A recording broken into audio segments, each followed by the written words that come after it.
Hello বন্ধুরা, good afternoon. আমরা এখন পাখিরালয়ে এসেছি। এইমাত্র চাটা খাওয়া হলো। এবার আমাদের এখানে একজন তার বউয়ের জন্য কুর্তি কোথায় দেখতে পেয়েছে, তো সেই কুর্তি কিনে এনে মাকে একবার দেখিয়েছে। আমার মা যেই শুনেছে কুর্তির কথা, উনি আমাকে টেনে নিয়ে বলছে চ দেখি কুর্তি পাওয়া যায় কিনা, কীরকম কুর্তি আছে। তো তো এখানে এসো, তার কুর্তি কেনা বন্ধ নেই। পাখিরালয়ে যথারীতি কোনো পাখি নেই। আচ্ছা, সজনেখালিতে বাঘের কোনো দেখা নেই। শুধু যেটা পেলাম যে অতিরিক্ত বাঁদর, আর তাও অতিরিক্ত বললেও ভুল বলা হবে, সেভাবে কিছুই নয়, মানে জাস্ট মোটামুটি।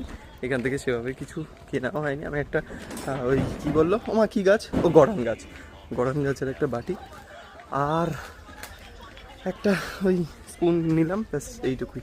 এখন মায়ের দাবি হচ্ছে কোথায় দেখেছে ওই যে ওরা কিনে নিয়ে এসেছে কুর্তি, তো সেই কুর্তি কিনতে এখন দৌড়াচ্ছি আমরা। ওই যে কি তাড়াতাড়ি হাঁটছে, খুব জোরে হাঁটছে, আর আমি টুকুস টুকুস করে হাঁটছি। বাবাকে বললো, বাবা বললো আমি আর পারবো না, আমি অল্প টাকা দিয়ে দিচ্ছি, তোমরা যাও বাবা কিনে নিয়ে এসো। তো জোর করে বাবার মানি ব্যাগ থেকে বার করে নিয়ে এসছে। তো দেখা যাক এখানে। না না না, হ্যাঁ এই তো এইখানেই কুর্তি নাকি? হ্যাঁ এই তো হ্যাঁ, কুর্তির দোকানে এসে গেছে। দাঁড়ান, ঘুরছে না কেন? এই কুর্তির দোকান, এখানে মধু কুর্তি সবই রয়েছে। বাস এইটুকুই। আবার পরে দেখছি কখন ব্লগ করতে পারি। আবার পরে কথা হচ্ছে। এখন টাটা।